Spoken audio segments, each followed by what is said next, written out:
Tanah merupakan salah satu media tumbuh tanaman, baik tanaman semusim maupun tanaman tahunan. Tanah juga merupakan bagian gerak bumi yang tersusun dari mineral dan bahan organik.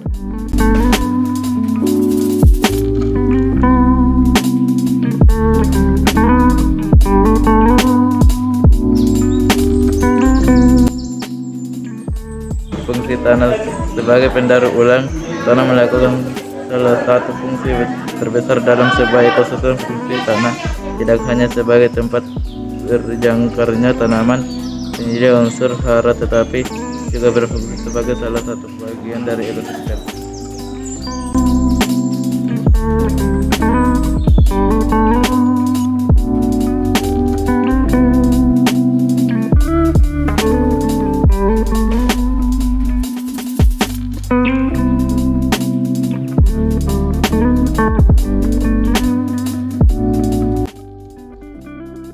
Tiga adalah pembentukan tanah. Pembentukan tanah terjadi dalam beberapa tahap. Diawali dengan terjadinya proses pelapukan pada batuan. Batuan yang sudah mengalami pelapukan akan dimasuki air dan udara. Keduanya akan merembes masuk ke dalam batuan dan akhirnya mengakibatkan terjadinya pelapukan di dalam batuan.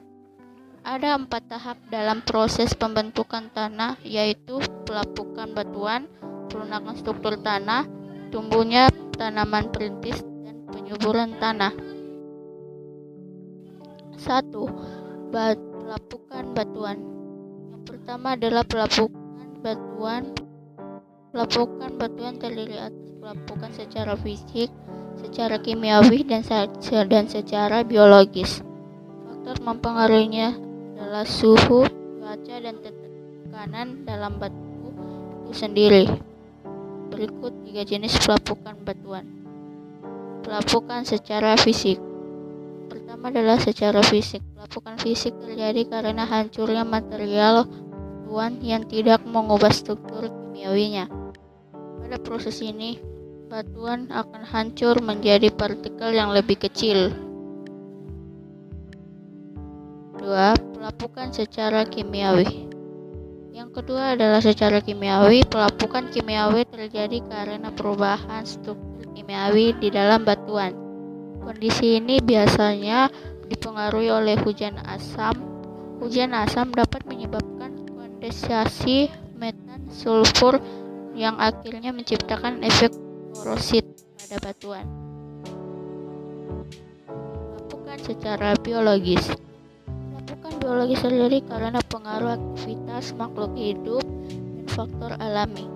Pelapukan biologis adalah penyempurnaan yang menjadikan butiran batu menjadi sesuai dengan tanah. Itulah dia pertama, yaitu batuan jenis-jenisnya. Sekarang lanjut yang kedua, yaitu pelunakan struktur tanah. Pelunakan struktur tanah. Proses pelunakan struktur tanah adalah proses di mana saat batuan telah berubah menjadi partikel yang lebih kecil. Batu ini perlahan akan terkikis hingga mengalami pelunakan. Air dan udara berperan mengikis batuan kecil dengan cara melewati celah-celah batuan tersebut. Dalam proses rongga dalam batuan terbentuk. Kemudian rongga ini akan jadi tempat hidup mikroorganisme seperti mikroba atau lumut. 3. Tumbuhnya tanaman perintis. Yang ketiga adalah proses tumbuhnya tanaman perintis.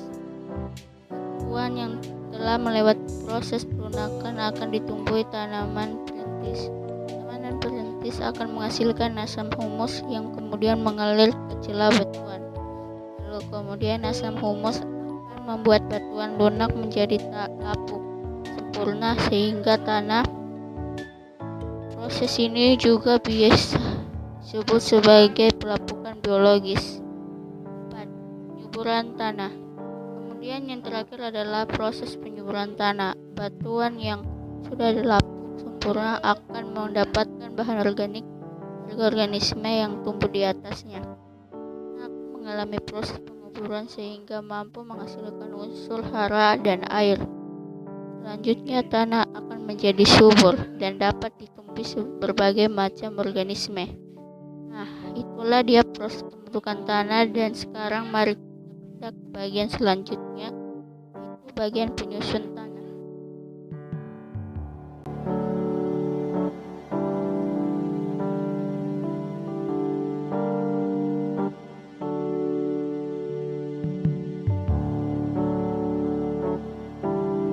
Yang keempat adalah komponen penyusun tanah. Bahan penyusun tanah tersusun atas 4 komponen, yaitu bahan padat mineral, bahan padat organik, air, dan udara. Bahan padat mineral terdiri atas bibir batuan dan mineral primer, lapukan batuan dan mineral, serta mineral sekunder. Lalu bahan padat organik terdiri atas sisa dan rombakan jasad, terutama tumbuhan, zat humik, dan jasad hidup penghuni tanah, termasuk akar tumbuhan hidup. Air juga mengandung berbagai zat terlarut sehingga disebut juga larutan tanah. Nah, secara umum, bahan padatan menyusun sekitar 50% bahan tanah dan 50% lagi berupa cairan dan gas. Bahan padatan terbagi menjadi sekitar 45% bahan mineral dan 5% bahan organik. Bahan cairan atau air dan gas atau udara secara bersama-sama dan bergantian mengisi pori-pori tanah masing-masing dengan kisaran 20-30%. Itulah dia mengenai komponen penyusun tanah. Berikutnya adalah mengenai lapisan tanah.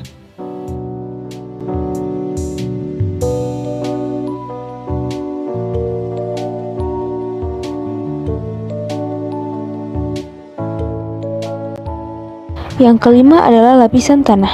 Lapisan tanah adalah susunan yang dibentuk oleh berbagai lapisan dalam tanah.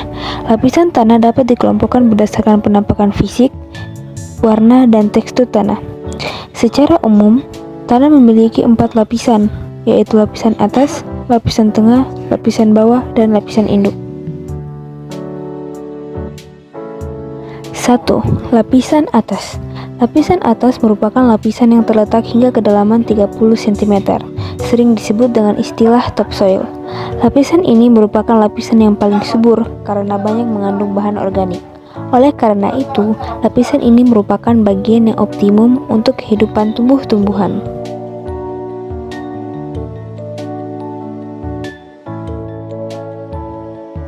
Kedua, lapisan tengah. Lapisan tengah terletak tepat di bagian bawah topsoil dengan ketebalan antara 50 cm hingga 1 meter. Lapisan ini terbentuk dari campuran pelapukan yang terletak di lapisan bawah dengan materi topsoil yang terbawa air kemudian mengendap.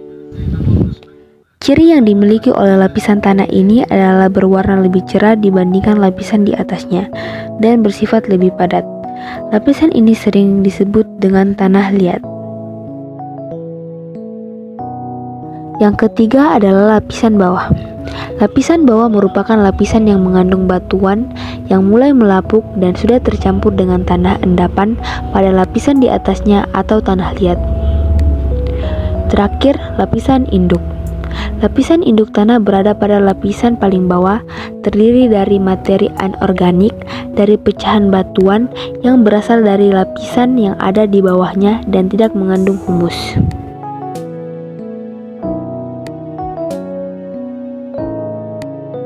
Inilah 6 horizon tanah.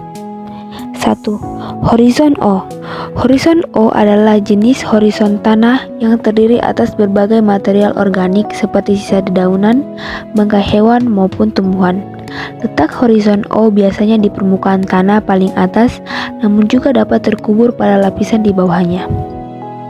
2. Horizon A. Horizon A merupakan horizon tanah mineral yang terbentuk pada permukaan tanah. Pada horizon ini, terjadi kehilangan pada sebagian besar atau seluruh struktur batuan asli dalam tanah serta menunjukkan sifat akumulasi bahan organik yang bercampur dengan fraksi mineral dengan sangat intensif. 3. Horizon E. Jenis lapisan horizon E ini berada di bawah permukaan tanah yang telah kehilangan kandungan mineralnya secara cukup besar. Horizon E kerap melekat pada jenis horizon A dengan tujuan untuk menggantikan lapisan tersebut. Untuk membedakan dengan batas horizon di bawahnya, cirinya adalah warna lebih terang daripada horizon B. Yang keempat adalah horizon B. Proses terbentuknya horizon B berada di bawah horizon A, E, atau O yang telah mengalami perkembangan horizon. Sebagian besar hingga seluruh struktur batuan asli dicirikan hilang pada horizon ini, kemudian akan memperlihatkan satu atau lebih sifat tanah. 5. Horizon C. Horizon C adalah lapisan bahan induk tanah. Pembentukannya dipengaruhi oleh sedikit proses pedogenik serta tidak memiliki karakteristik seperti pada horizon O, A, E maupun B. Letak berada di lapisan tanah terbawah yang terdiri dari batuan dasar yang melapuk. Horizon D atau R. Horizon D atau R memiliki lapisan batuan induk paling dasar yang terbentuk dari batuan yang sangat padat serta pejal.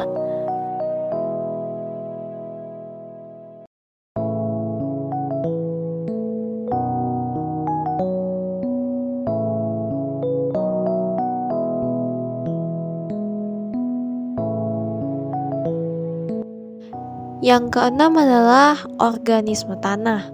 Organisme tanah adalah makhluk hidup yang dimana seluruh atau sebagian fase hidupnya berada di dalam tanah. Organisme tanah terdiri atas hewan tanah, tumbuhan, dan juga mikroorganisme tanah. Contoh hewan tanah diantara lain adalah nematoda, cacing tanah, bekicot, kaki seribu, dan lain-lain. Contoh tumbuhan juga ada banyak.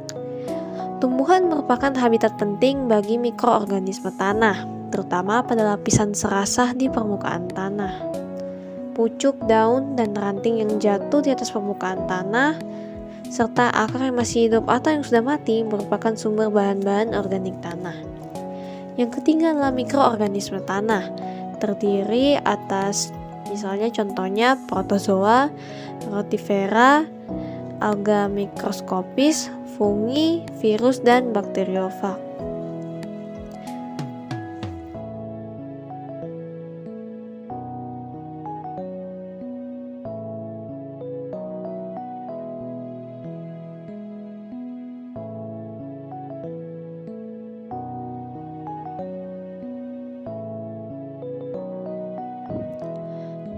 Fungsi organisme tanah berbeda-beda. Ada yang berfungsi untuk menyuburkan tanah seperti cacing tanah, ada juga yang berfungsi sebagai dekomposer seperti fungi, dan juga mengurai pestisida dan herbisida seperti bakteri.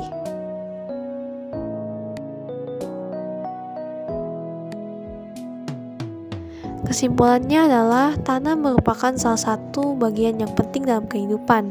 Karena selain menjadi salah satu bagian dari ekosistem, tanah juga menjadi tempat bercengkaranya tanaman, penyedia unsur hara, dan juga tempat tinggalnya mikroorganisme dan hewan tanah.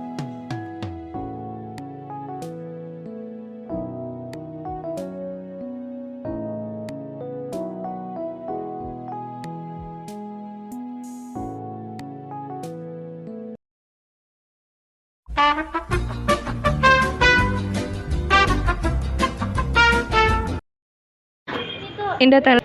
Horizon D atau R. Oh salah. 6. Horizon D. Aduh salah.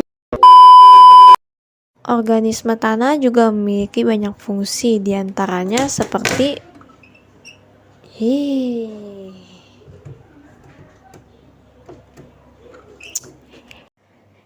Dede. Yang keenam adalah organisme tanah. Organisme tanah adalah organisme tanah itu apa lagi?